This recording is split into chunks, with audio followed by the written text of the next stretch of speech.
All right, baby. Well, let's get after it. Hey, listen, thanks for being here. I appreciate it. I'm just going to kind of rip today. Hopefully, you'll feel my energy today.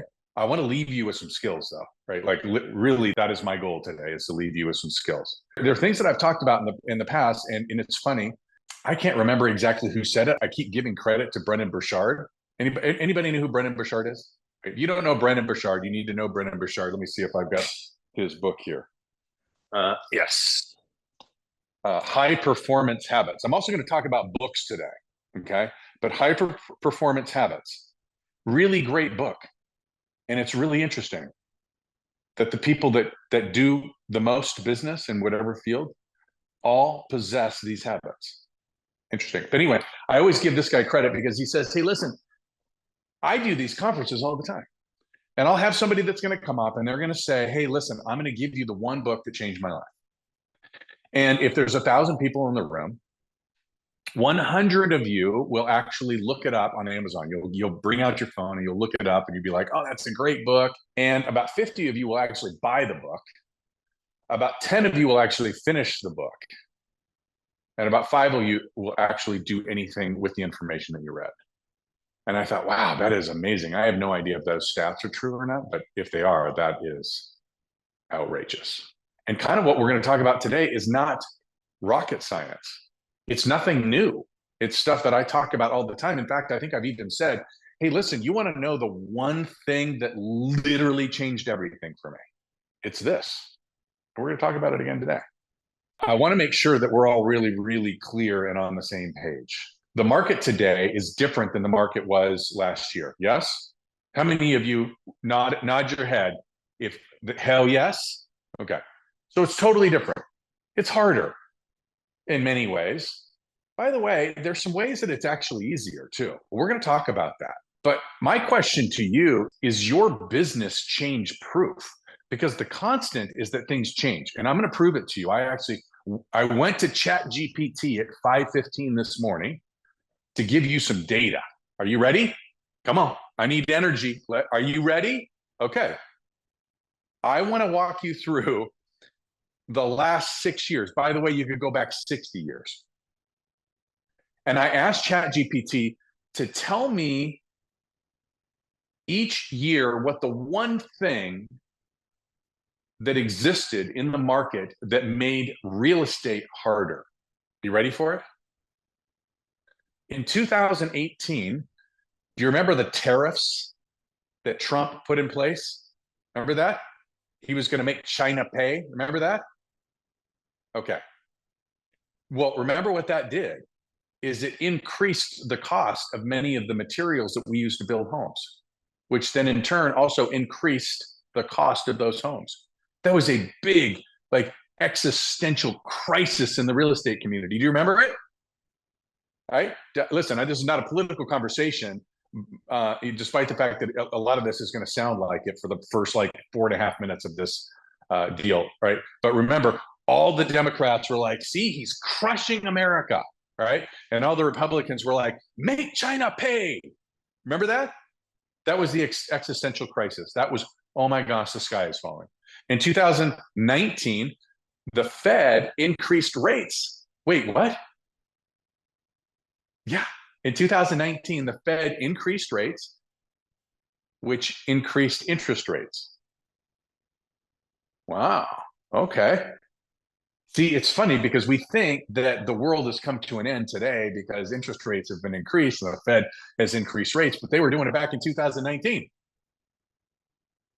That was when Trump was in power, remember? Okay, just saying. That was an existential crisis. We can't sell houses when the interest rates are going up. Like, this is crazy. And then 2020, anybody remember 2020? The only thing that was selling were masks. Remember those? And then all of a sudden, that was the big thing. COVID. It was the existential crisis of 2020. And that was forever going to change the world. In 2021, we had supply chain issues. Remember those? Seeing the ships off of Long Beach that weren't coming to port, like supply chain. It was taking like 4 years to get a dishwasher. Existential crisis. Labor pool, remember that? In 2021 alone, here's a stat for you. In 2023, I'm sorry, 2021 alone, our employee payroll went up 23% year over year. Whoa. That's the same people doing the same job. We just had to pay 23% more. Existential crisis in real estate. 2022, inflation, the I word, inflation and interest rates. Remember that? Inflation skyrocketed, interest rates started going up. We were like, oh no, oh no. 2023, banking sector, they say, hey, listen, all of a sudden we had all those banks. You remember the banks that started failing? And so what did they do? They started selling off debt. They started not making loans. All right. So all of a sudden, the amount of money that was in the system to be able to do loans went down. You couple that with higher interest rates, suddenly it becomes really, really hard to get people financing. Remember that? Isn't that fun? Like we kept trying to get our mortgage lenders to qualify people, and it was harder and harder and harder. Here's my point. That's 6 years. I could have gone back 60 years. Every single year, there's some kind of crisis. So what's the issue here? Don't we just have to man and woman up and just say, hey, listen, every year there's going to be something? Are you prepared for it? How many of you have been on one of Shannon and my Married for More calls? A couple of you. Okay. Listen, we talk about this. We talk about, like, is your marriage stress proof? Like, can you actually, like, listen, marriage is easy when everything is good, right? But you really want to know whether or not your marriage is strong or not? Get into a crisis. Deal with a recession. Deal with an ailing parent. Deal with the loss of a child. Deal with the deployment. Your business is the same thing. Like, change is inevitable. That's the one thing that's constant. We've got to make sure that our businesses are prepared for anything that's thrown at us. That's the difference between being a pro and an amateur. And truthfully, the saying has always been like, whatever got you here won't get you there. You know that saying? And really what the saying is today is whatever got you here won't keep you here. It's harder. It's just changed. The target is moved. Today, you can't just go out and get a buyer. Like, you got to actually search for them. You got to turn over some rocks. You've got to get creative, innovative. You've got to make sure that people's expectations on the seller side are where they need to be. And yet, oftentimes what we end up doing is just being completely and totally distracted by a bunch of stuff that really isn't it, right?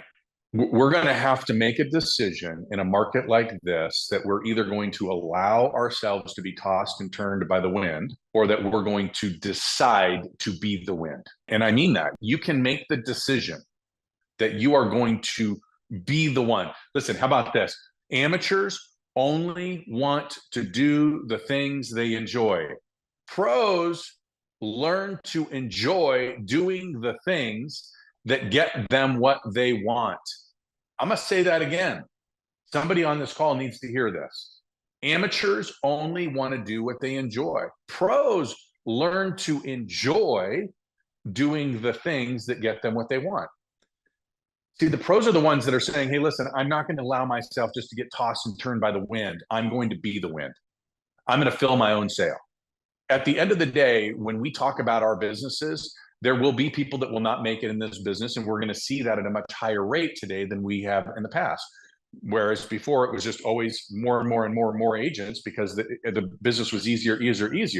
Today, we're going to see fewer and fewer and fewer people in the business because it's harder and harder and harder.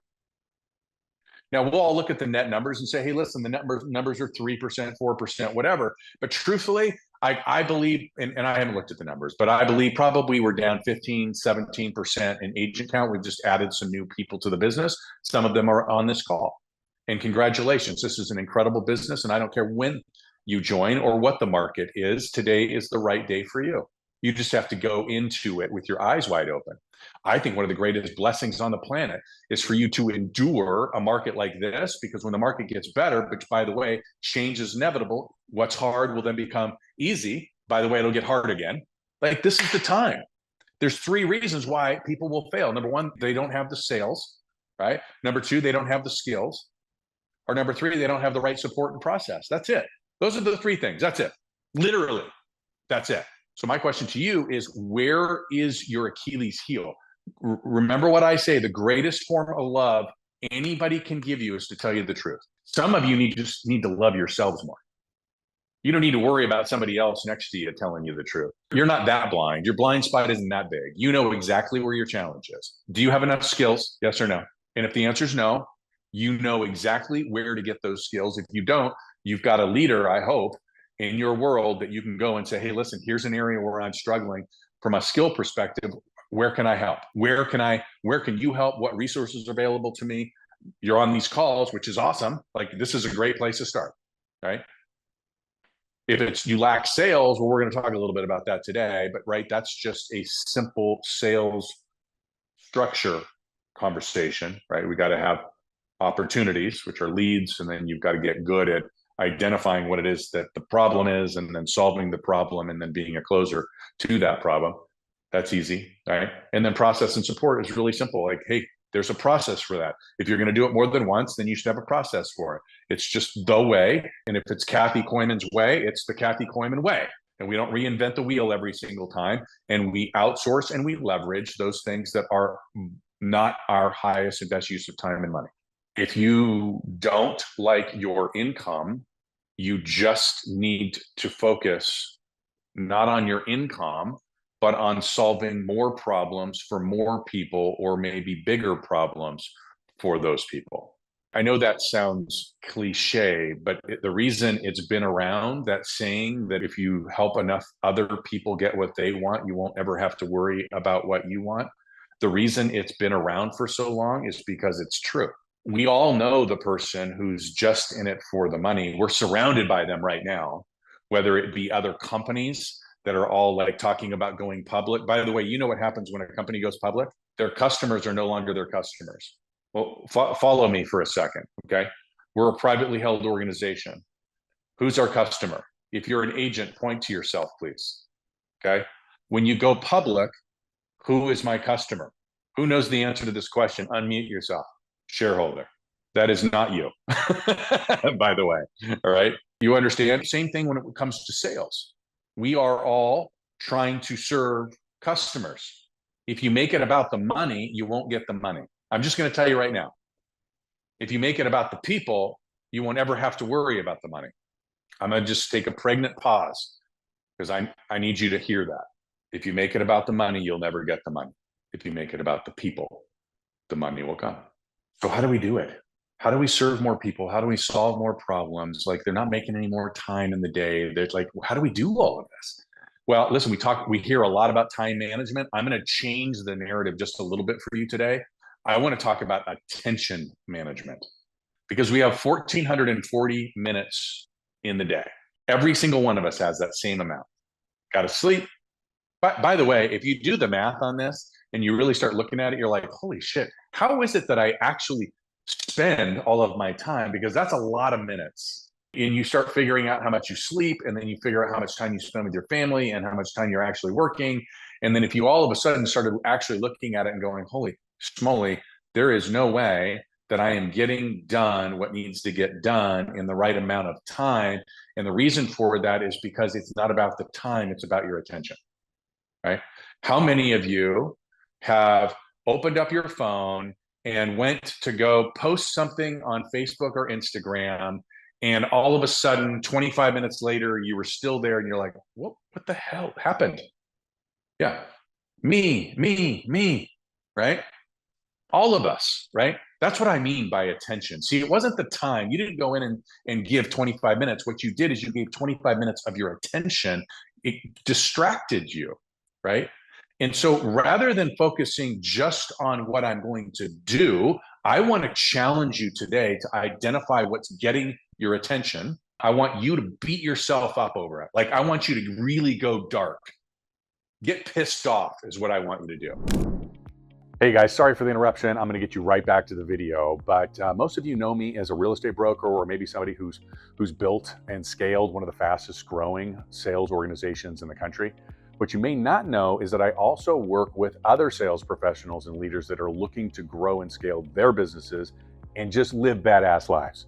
The one place that I have everybody start, the very first spot, is the lethal scripts for the sales warrior. I'm going to give you one for free today just so that you can get a little taste of what it is that we're doing out there. So click on the link below. We'll send you the information and let's get back to the video. Okay. How many of you are tracking this whole like Paris, Last Supper, blasphemy to the Christians, and all of this stuff? Show of hands. How many of you are all tracking the stuff that's going on with the opening ceremony? That is a perfect example of a distraction sucking your attention. I don't care whether or not you're a Christian or not. Bottom line is people are like talking about how rude, it's unbelievable. Da, da, da. Y'all, can I just say, who gives a shit? How does that impact your business?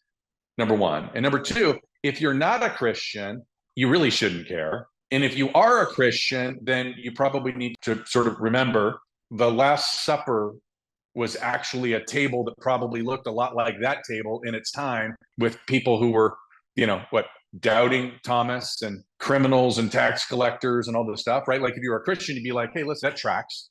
It's all good, right?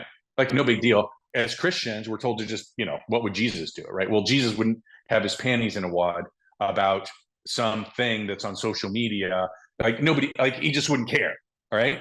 Okay, but now listen, my point here is this. What is getting your attention away from where your attention should be? Is it the news? Is it social media? Hey, is it relationships? How about bad relationships?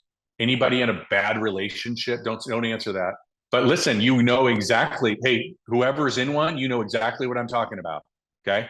You're at home, you're in a bad relationship, it's crappy, and then you have to go to work and you've got to somehow or another pull yourself out of the muck, put a smile on your face, and you've got to show up in a way that it just doesn't feel good to show up, right? How about gossip? Anybody heard of that? Never have I seen anything suck the life out of a great vibe than gossip, right? That's, again, sucks your attention away. By the way, my definition of gossip is having a conversation with somebody that doesn't have anything to do with the solution. How about the wrong people?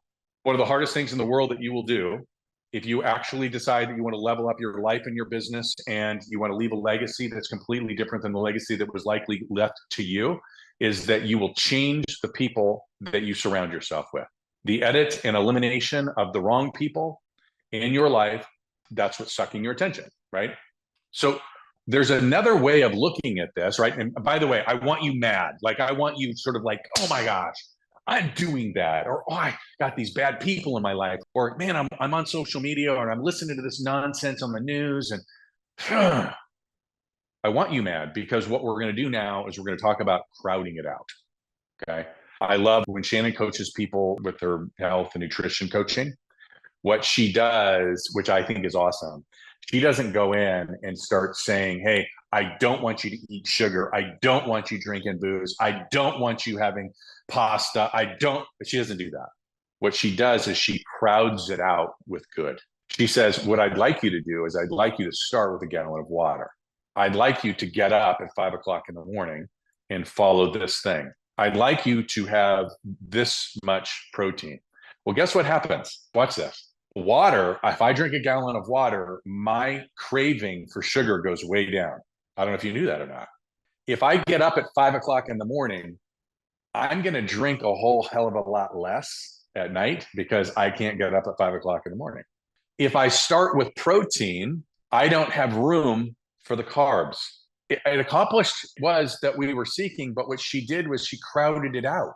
So we just need to have the discipline to do those things. So it really comes down to discipline is the magic bullet. That's the thing that we all are missing.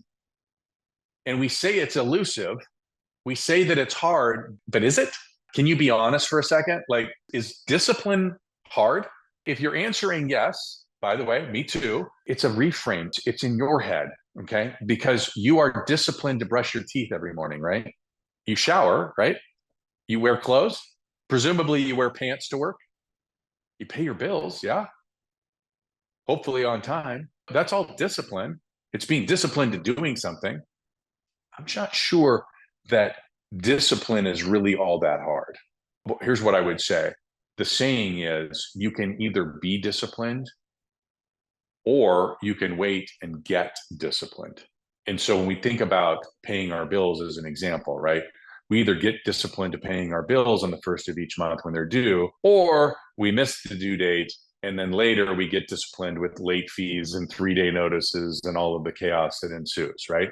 So I'm going to talk to you right now. We're going to go through what a schedule would look like that would crowd out all of maybe the bad things that are occupying your attention.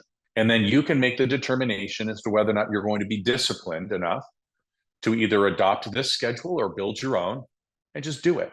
And literally, it is literally that easy. You make the decision to do it. Just like you make the decision to fill your own sales, you're going to make the decision to follow a schedule.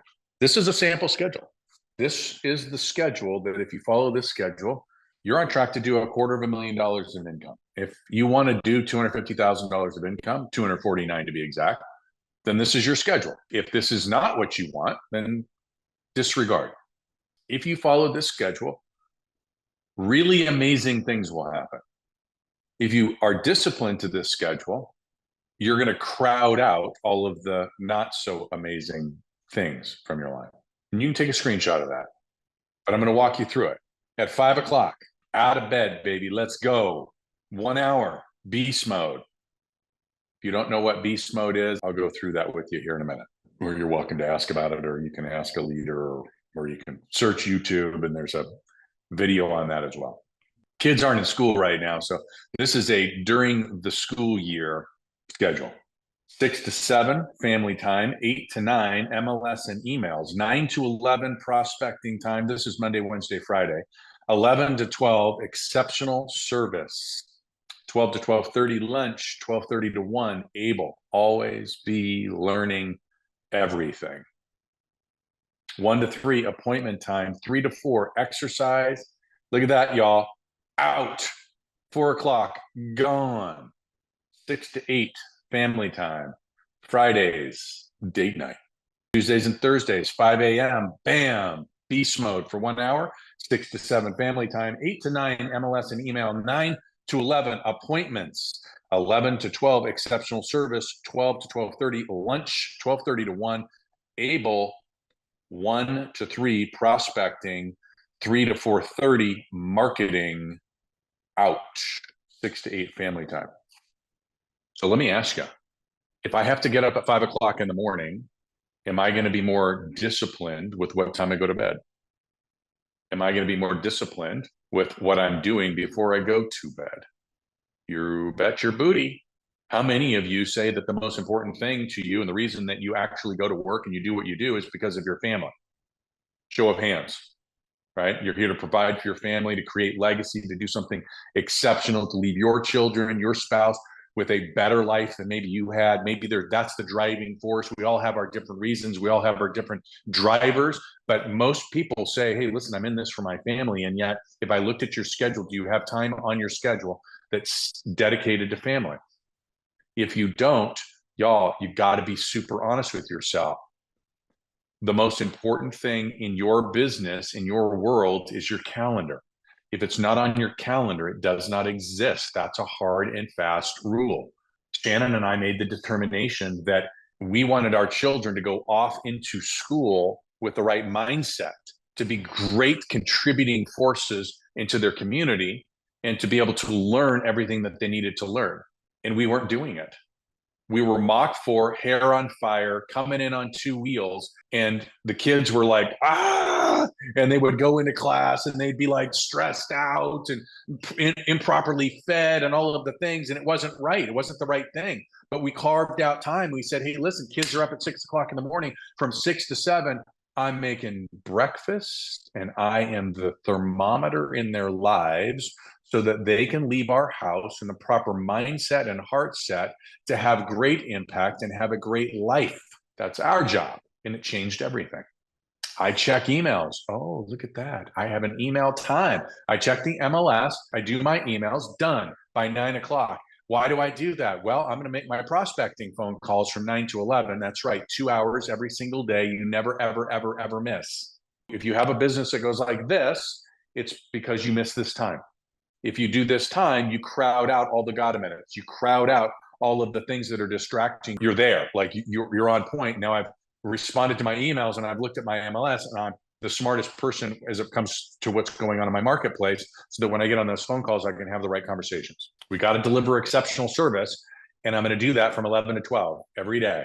I'm going to deliver exceptional service every day. Lunch doesn't take an hour. In fact, lunch doesn't take 30 minutes, but that's how much time I have on there. I don't go out to lunch. I have lunch at my desk. Learning is critical to everything that you do. Now, we've learned a little bit from 8 to 9 because of the MLS, but this is something more. 30 minutes every single day. Jesse Eisler talks about the fact that if you will just spend 10 minutes every single day in one particular discipline, by the end of the year, you will be better than 95% of the world at that one thing. If you have time for appointments from 1 to 3 on Monday, Wednesday, and Friday, and from 9 to 11 on Tuesdays and Thursdays, and there always is a place for an appointment. How many of you know that sales is, Josh, which is better for you, morning or afternoon? Afternoon. Well, I've got time at 1 o'clock and I've got time at 3 o'clock on Wednesday. Which is better for you? I'll take the 1, right?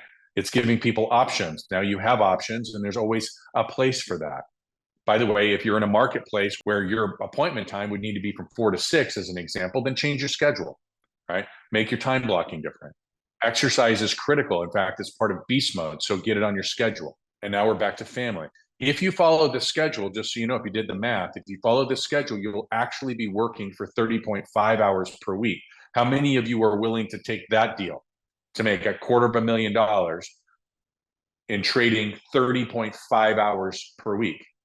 I don't mean to make this dumbed down, but hey, just a quick little interruption. As you know, I work with some of the best sales professionals and leaders who are looking to grow their businesses, build exceptional lives on the planet. And what I'm doing is I'm giving away $50,000 worth of coaching and training absolutely free. All you have to do is enter the drawing below, click on the link, enter your information, tell us just a little bit about you, and you could qualify for $50,000 worth of free coaching and training. Let's get back to the video. We can look at that and go, that makes perfect sense. Does anybody have any questions about that schedule? That's my schedule. How many of you think I'm so busy? A bunch of you have told me how busy I am. Why didn't you call me? Well, you're so busy. It's called being disciplined to a schedule. If you are disciplined to the schedule, those things, I blow my schedule up every quarter. You know, we have balance, right? It's flow. It's not really balance. It's implementing things and weaving them into your life. And so making sure that you're being disciplined to what you've identified as your schedule that's the magic bullet. It's the discipline of it, right? What's really challenging for many people that are in this industry, and it is very specific to this industry. In other industries that require sales, right? Like you get in and they take you through this training and you become a salesperson, right? Like for whatever reason, I'm thinking of cars right now, but it doesn't need to be cars. It could be whatever, right? With a car, like anybody been a car salesperson before? Okay. They teach you, right? Number one, they're really mean to you, right? Very mean to you. I was a car salesman for a second when I was a teenager, right? But they teach you there's an art, like you've got to go out and you've got to greet people and you've got to, find out what it is they want. You've got to get them to finance and you've got to get them to in the car and test drive the car. There's a way to show the car. There's a way to do all of these things. They teach you how to do it. In every other industry, they do that. For whatever reason, real estate isn't that, right? We think that we go and we get our license and we go to those classes and then we leave there and we're somehow or another real estate agents, but we're not, are we? Like all they really taught us was all the legal nonsense. And yet we don't know how to generate a lead. We don't know how to convert a lead or nurture a lead. We don't know how to interview. We don't know how to solve the problem. We don't get taught how to communicate properly and do all of those things. So I'm going to dig a little bit into that right now. Okay. We got plenty of time. But the first thing I wanted you to get was a schedule. Now, I believe that there are a variety of different sort of types of people in this industry. And I'm going to give you some names to them, and then we'll talk a little bit about them. And your job is to get honest with yourself and figure out where you are, right? But there are order takers, there are finders, there are sellers, there are closers, and there are builders. An order taker is somebody that just takes phone calls, right? That's the come list me call. You know what I'm talking about? Like all they do is they just get phone calls. Now, I can tell you that not everybody will start an order taker, but many people will end up an order taker. And this is what I mean. There are many agents in our industry who did a lot of really great work to build a list and serve that list and all of the things. And then they just stop doing that work. And now all they do is take phone calls. Okay. Now they wear that as a badge of honor. I say, not so fast. What they've done, unless they're looking to retire in the next 24 months, what they're doing is they're putting themselves in a really tough spot. I can usually tell that you're a order taker if all of your business comes from your sphere of influence or past clients, right? Do you know what I'm talking about? Like when you do your business plan and you say, hey, where did my business come from? Or when your coach or manager says, hey, where's all your business come from? And you're like, oh, it's all referral business. Those are order takers. Then there's finders. Finders, incredible lead generators, right? These are people that can generate leads.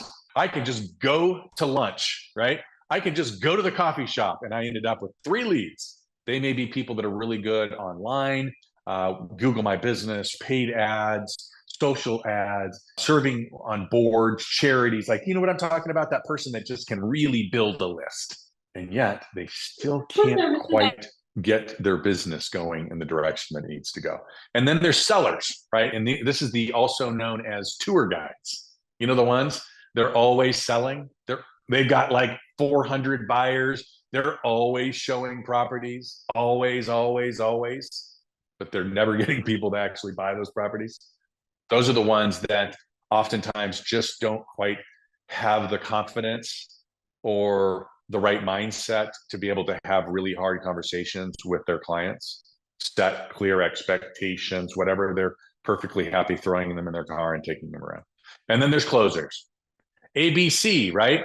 Always be closing. The closers are the ones that they go like this, right? Like their businesses are meteors and then they just crash because they didn't bother to build any relationships. All they were doing was looking to close. And then the last one are the builders. Like, listen, the builders, this is where you all want to live. But in order to be a builder, don't we need to know how to take orders, right? Don't we need to be an order taker? Don't we need to be a finder? Don't we need to have those skills necessary to generate those leads? Don't we need to understand the best way to sell, meaning show people? Like, don't you need to be a great tour guide? And then don't you also need to be a great closer? Right? So you need all of these things in order to do it. But the builder builds systems. The builder builds process. The builder builds relationships. So what I would really challenge you to do is look through that list. Where are you? We are all salespeople. I work with some of the most crazy successful salespeople on the planet. And every single one of us has a place where we feel most comfortable in this whole space, right? Order takers, finders, sellers, closers, builders. And we have a place where we feel a bit uncomfortable. But in order to build a great business, you're an entrepreneur, folks. I hate to break it to you. Like, you've got to be all things to all people when it comes to this. You got to identify what you're naturally gravitated to, and then you got to fix the areas that you aren't. How many of you have been told to lean into your gifts and to sort of avoid the things you're not good at? We were talking about this the other day. Like, that's like the bodybuilder that's just like, hey, listen, I'm just gifted with my chest and I'm not with my legs. So I'm just not going to work legs. I'm only going to work chest. Right? We make fun of those people. The same thing in our business. The goal is to identify where we're weak and make sure that we address those things properly. Any questions on that? This is just preaching. I'm just going to preach all day. I should just have everybody unmute. Let's just total chaos. I think Sarah's shopping or something. I knew I could bait Jimmy into saying something. Absolutely. Hey, Todd, talk about your beast mode morning real quick. You bet. All right. So let me give you the acronym. You guys can write this thing down, and that way it makes sense to you. Okay. Beast mode morning. Number 1, the B stands for be grateful. What that means is take a minute, write a note, send a text message to somebody in your life or business that you're grateful for. If you get really amazing at it, send 3.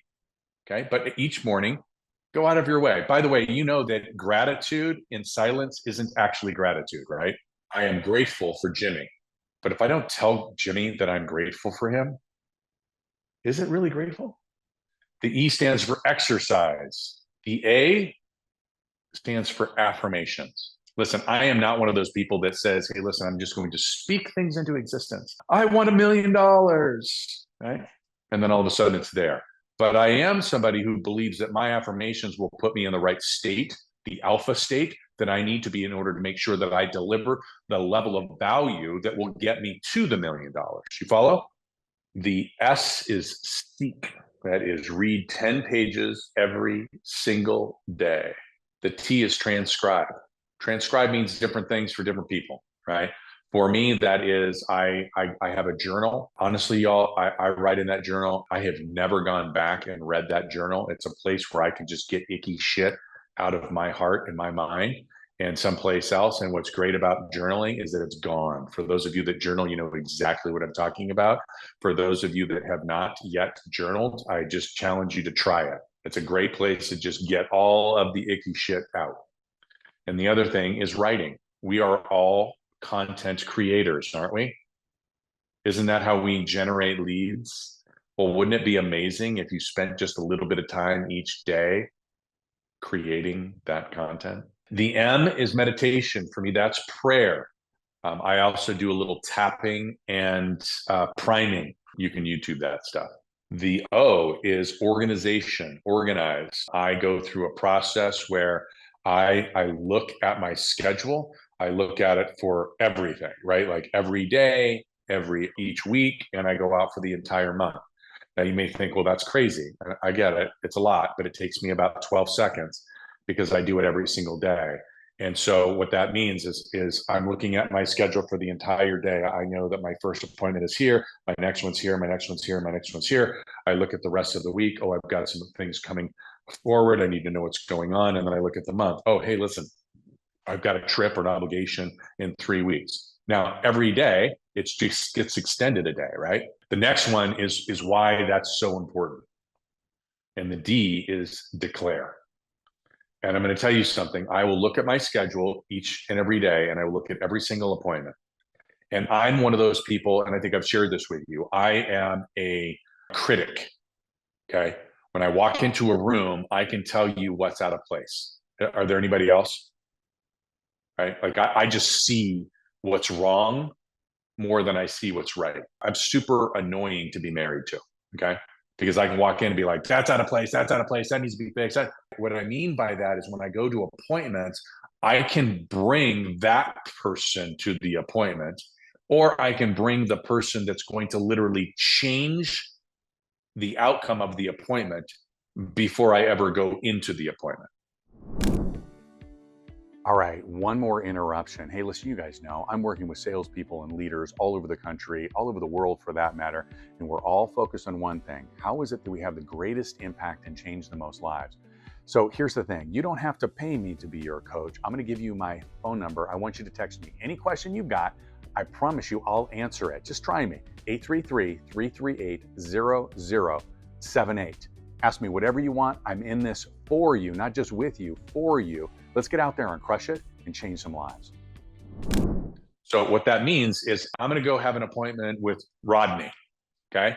And I'm going to go to Rodney and I'm like, ah, shit, man. I'm going to walk in there and Rodney's going to be giving me shit about my marketing and he's going to be giving me shit about this. Or I can say, hey, you know what? I'm going to go have an appointment with Rodney. And I'm going to visualize. I'm going to walk into that appointment. I'm going to have all this marketing material. I'm going to greet Rodney with like, what's happening, my friend? How are you? I've got so much information to talk to you about. We're going to go through all the things that we're doing from the marketing standpoint. He's going to be so excited about what we're doing. He's going to be so pleased with the outcomes. And we're just going to have a great time. And we're going to leave there with some really clear direction. It's going to be a great appointment. I can't explain to you why it works, but I'm here to tell you that shit works. And then the E is execute. Be disciplined to that, right? And that will completely and totally change your world. Listen, you guys interrupt at any time and ask questions because that's what this is all about. I'm going to keep going. One of the things that I would like to talk to you guys about is some stuff that maybe I don't really feel, I might be a little afraid to say it, but I'm going to say it anyway. I'm going to take a little bit of a risk with you. Is that okay? Can I get a show of hands? Can I take a risk with you today? Thank you. Okay. The change that you are looking for isn't the market, it's you. The person who will commit to making the biggest change personally, like that personal transformation, is the person who's going to have the greatest impact in your business, in your community, and therefore will have the greatest success.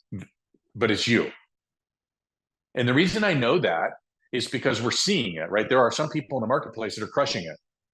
Maybe some of you on the call.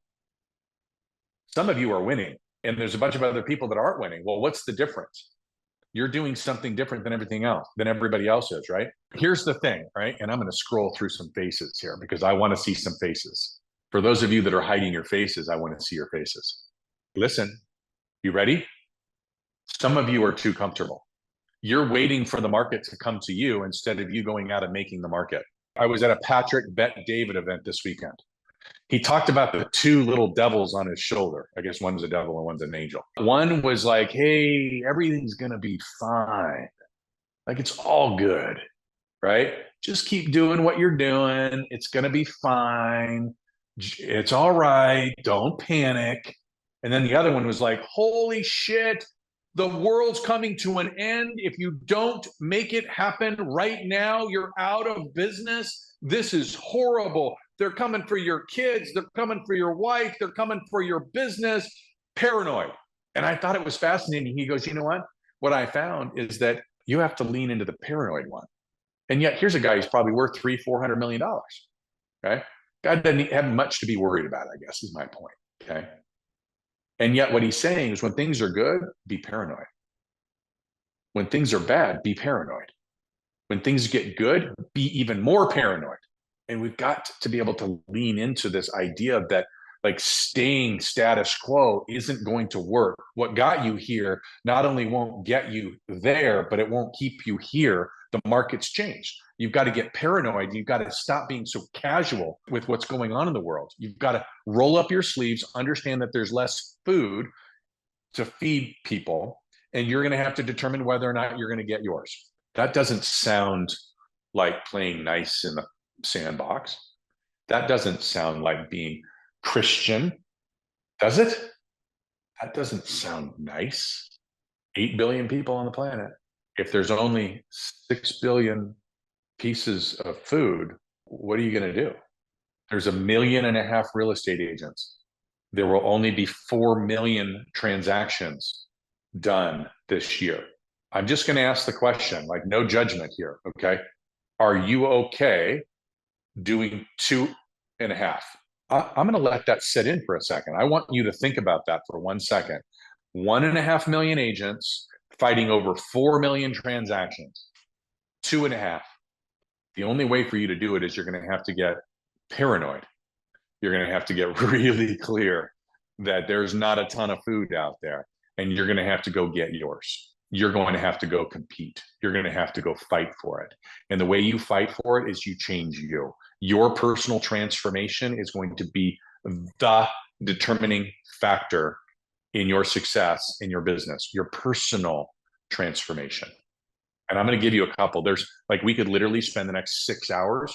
That's probably requires a psychiatrist and a couch on all of the things that we can change. But like, let's just talk about a couple of them. Okay. I want to talk to you about communication. I touched on it a little bit earlier, but you know, I was thinking about it this morning. I'm like, you know what's so interesting to me is that in our industry, we just don't get taught this stuff, right? And some of you are just naturally good at it, right? I'm looking on my screen, I'm looking at Doug, Brian, and Linda, okay? Now, these 3 people are people that when you're around them, like you want more. Like you want to be around them more. You know what I'm talking about? Right? So like Linda's just got this great smile and you can just feel the energy off of her, right? Brian, man, you can just feel the goodness of Brian. Like he's just such a good man, right? And Doug is just, he's like a connector, man. Like he will go out of his way. He wants to make you feel better for just being in a room with them. That's a skill. They may have worked on it, right? It may be intentional for them, or they may have just been born with it. And this is just the way they do things. But we have to acknowledge the fact that communication is something that is critical to our industry and our business. And so if there's an area that we can transform, that might be it. All right. So I wrote down some things I'm going to read here. Okay. But before I do, I want to tell you the story. So I don't know if you guys can hear all the banging and stuff in the background, but so I'm in our house right now, but we don't live here anymore. Right. Our house was flooded. And so our entire kitchen is gone. And when you're 5 people and 3 of them are kids and 2 of them are teenagers and they eat like it's bad, right? You can't live in a house with no kitchen. So Shannon and I go out and we've got to meet with some people that do kitchens. And so we go to the couple of, whatever showrooms. And it was super interesting to me. We walked into this one, the guy was a showman. You could see it right out of the gates. He was a showman, but he was one of those that I was talking about, sellers, right? Just showing you everything, right? He was going to show you everything, but he forgot. He definitely wasn't the builder. And as he was talking, he kept talking to me. Houston, we have a problem. He kept talking to me. Now, while I appreciated that he was talking to me, he missed the entire point. Mama not happy, nobody happy. Happy wife, happy life. If you are ignoring half of the equation, you got none of the sale. It was fascinating to me, right? We left that place. By the way, I could not get out of there faster. I was more mad about what was going on than she was. In fact, I'm not even sure that she recognized what was going on. She was like, wow, like you really wanted to get out of there. I'm like, oh my God. Yeah. Right. We walked into another place and he was a builder. See, he acted as though he didn't need our business, but he really wanted it. Hear what I just said. He didn't need our business, but he really wanted it. He was so successful that he didn't actually need our business. Whether or not we did business with him or not wasn't going to determine whether or not he was going to feed his family. But the fact that he was going to compete for our business, the fact that he cared enough to have real conversations, and he made us feel better. It was pretty good. Now, I can't tell you what the first guy's name is, but I can tell you the last guy was Tony. I remember Tony. I remember people like Linda and Brian and Doug. I know their names. Not because they work here, but because they changed the way I felt. So number 1 on my communication list is how do you make sure that they never forget you? Some of you know it. Some of you, like, that's just the way you roll, right? But others, not so much, okay? So what I'm talking about is like, hey, how are you? What's happening? You know what I'm talking about? Like, there are certain people in your life. If you don't know what I'm talking about, I want you to spend the day today paying attention as you go to every place. There'll be somebody in the Starbucks, somebody in the lunch place, somebody in your yoga class, somebody you just can't forget them. As a sales professional, that's your thing, okay? You have to never, ever, ever let them forget about you. By the way, that's a lot about your cadence for communication, your 52 touch plan, your set it and forget it email marketing, your phone calls that you're making every 2 months, right? Right now should be every single month. Number 2 is change their emotions.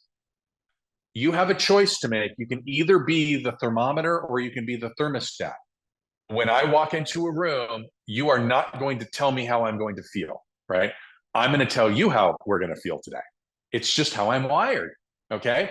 I want to have a good time. I want to kick ass and take names. For me, having a good time means winning. I want to win, period, right? So when I walk into a room, I'm going to dictate the temperature of the room. If the temperature is too hot, I'm going to cool it down. If the temperature is too cold, I'm going to heat it up. But either way, I'm going to be the thermostat. And what that means is I want to make you feel better. I want to make you happy. I want to change your life. Did you hear that? We talk about my purpose and my battle cry. What is it? Change lives. Anybody will tell you. What's Todd's battle cry? Change lives. It's because that's what I love to do, right? That makes me happy because it makes you happy. If I can positively impact your life, are you happy? Hell yes, you're happy. And do people buy when they're in a good mood or a bad mood? In a good mood. Nobody ever bought in a bad mood. I'm just telling you right now. So if that's the case, then are you going to make more sales if you get people in a good mood, or are you going to make more sales if you let everybody stay in a bad mood? But again, y'all are not being taught this, are you? This is sales. Anybody that's sold in any other industry knows these things. This is sales. This is what it's about. This is not dirty. It's helping people get what they want. How about a smile? How do you make somebody else smile? How about this? Hey, Taylor. Hi. What's up, bro? You try it. Okay. I want you to walk in to order coffee, and I want you just to look at somebody and just smile. Don't say a word, just smile. You know what happens? Especially these days, right? Like, that's weird. She's smiling at me, right? Right? Just, you know what'll happen? They'll look and be like, hey, make them smile. The other one is make them feel, I want to say good, but it's not, good's not the right word. Powerful is the word. Okay. Now work with me here. Okay. How many of you walked into a coffee shop or the office today and you saw somebody, they looked good. They looked happy. They looked radiant. You liked their shoes, or you liked what they did to their hair. Anybody? Just me? Mine's my wife, so I haven't gone very far. But did you say something? Did you tell them? You want to make somebody feel really powerful? Like, Ashley, what is happening? Good to see. Hey, Ashley, I love your hair. Your hair looks great. I love that. That's fantastic. What's going on? Are you going to crush the world today? Like, hey, I saw that you got a listing. Congratulations. That's freaking incredible. Let's go.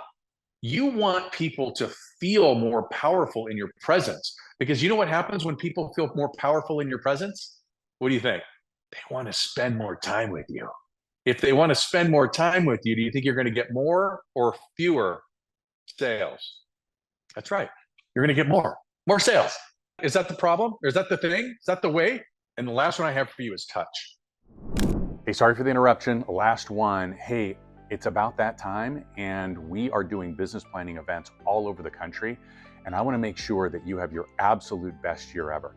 The people that go through our business planning on average make over $250,000 per year. And if you're looking to do that, if you're a sales professional, text me at 833-338-0078. Just text me the town that you are in, and I will send you information about the business planning event that we're doing in your area.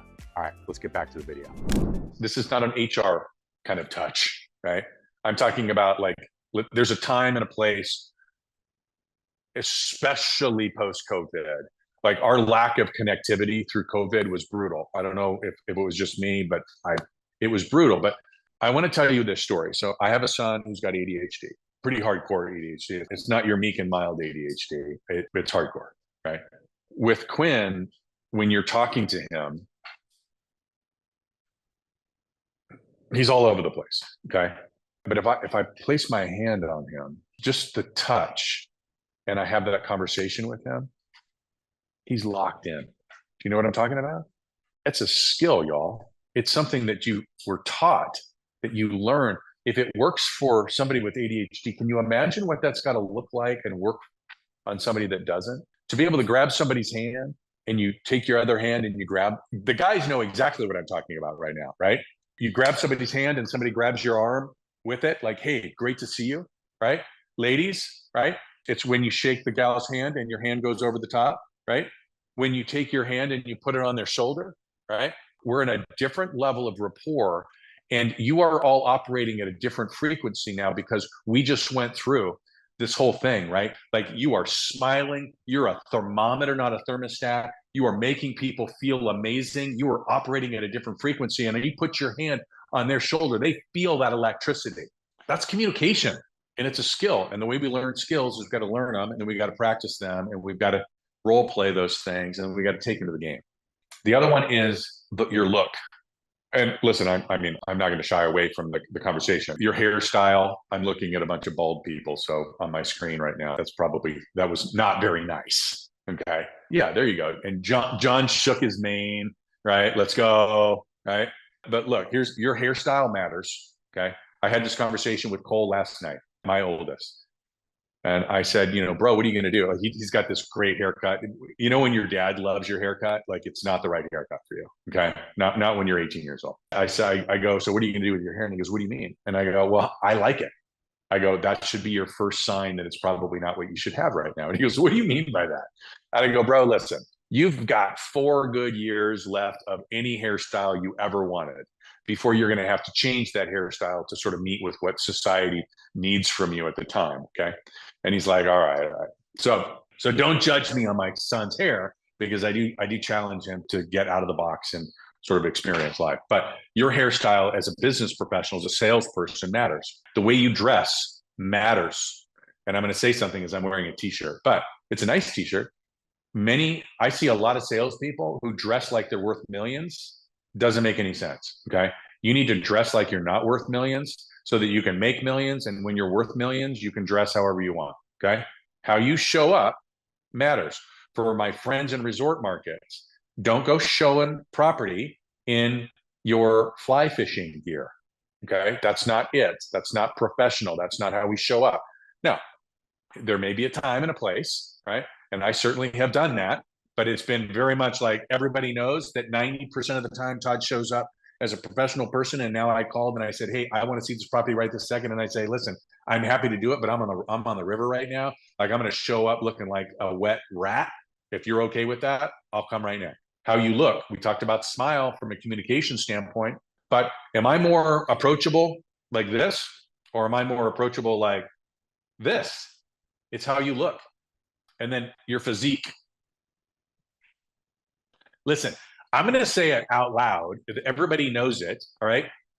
Pretty people have an advantage over those of us that aren't pretty. Sorry. It's the way it works. If you don't think that you're pretty, then do something about it. Just get prettier. Right. And there's a bunch of different ways to get prettier. Your hairstyle, what you're wearing, the smile on your face, getting in better shape, all of those things make you prettier. But you are in control of that.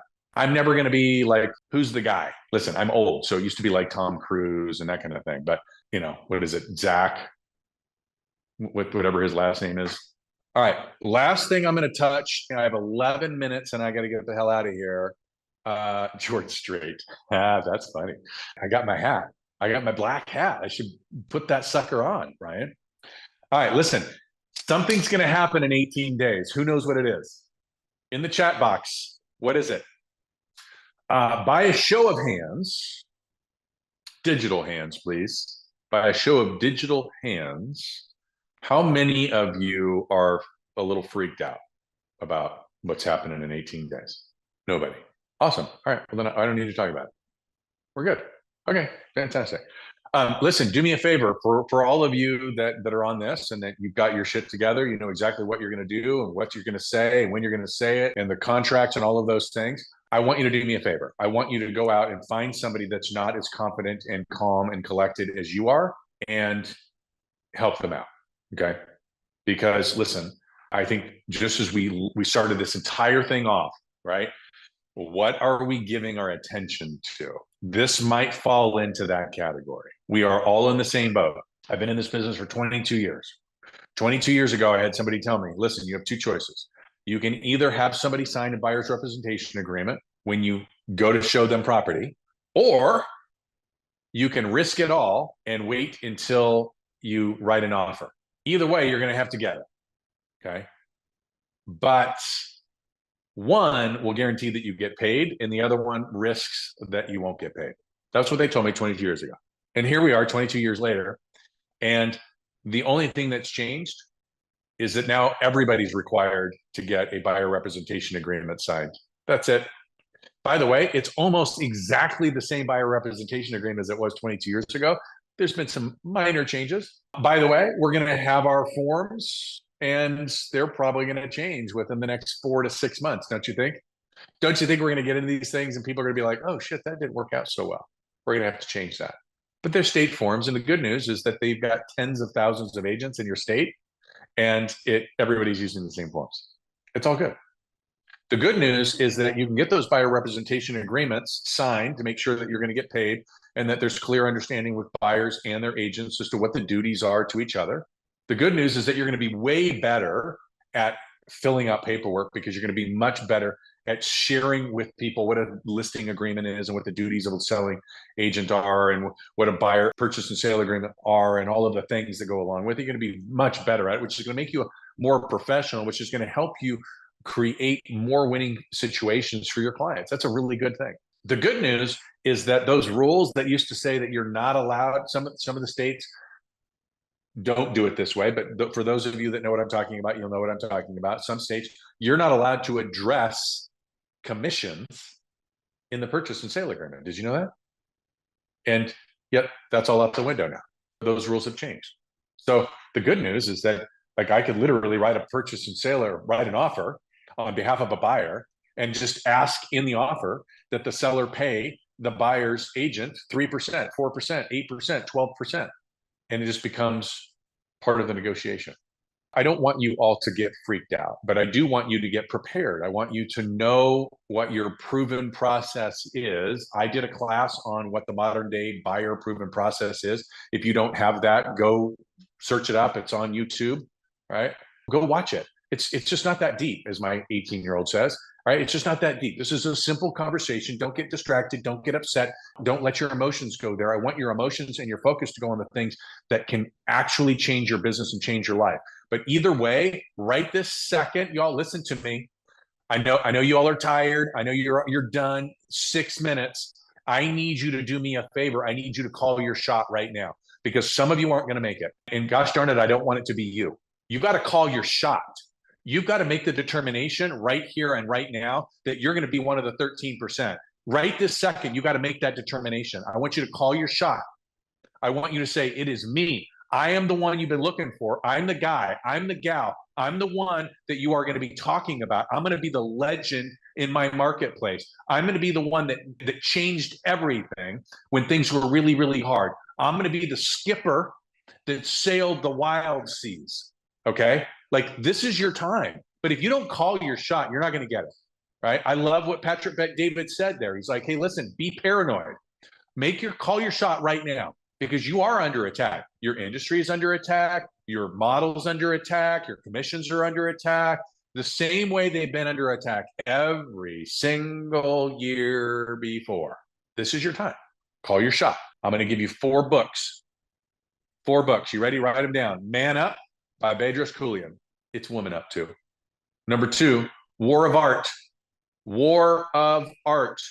You feeling resistance? Read that book. It's an easy read. Shorty. Both of those are shorties.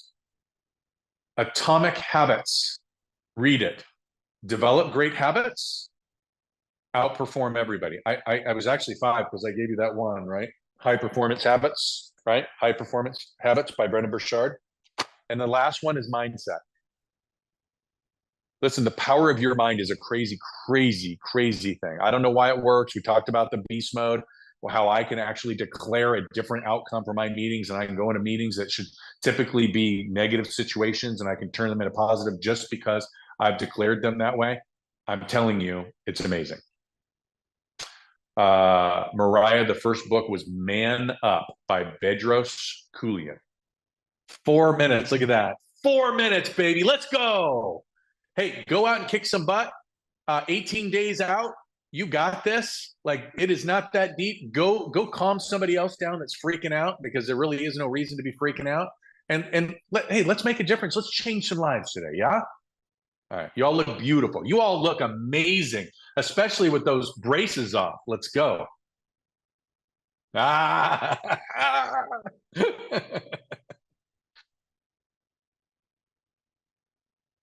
Nice. You look great. Todd, say the first book again. I missed that. Man Up. Man Up. No, I got Man Up, Atomic Habits, War of Art. War of Art. And Man Up, War of Art, Atomic Habits, and Mindset. I think Mindset is Brene Brown, I believe. And then I gave you guys a little bonus, which was this one. Hey, Ashley, thanks for being here. Hey, Ashley, call me if you need something. Let's go, right? Let's go. You know exactly what to do. You are an incredibly gifted human being. The gas is on the right. You just got to determine that you're going to get pissed off, right? Let's get pissed. We got a mullet and a stash in the same frame, bro. That is solid stuff. Great talking to you. I got to run. Bye.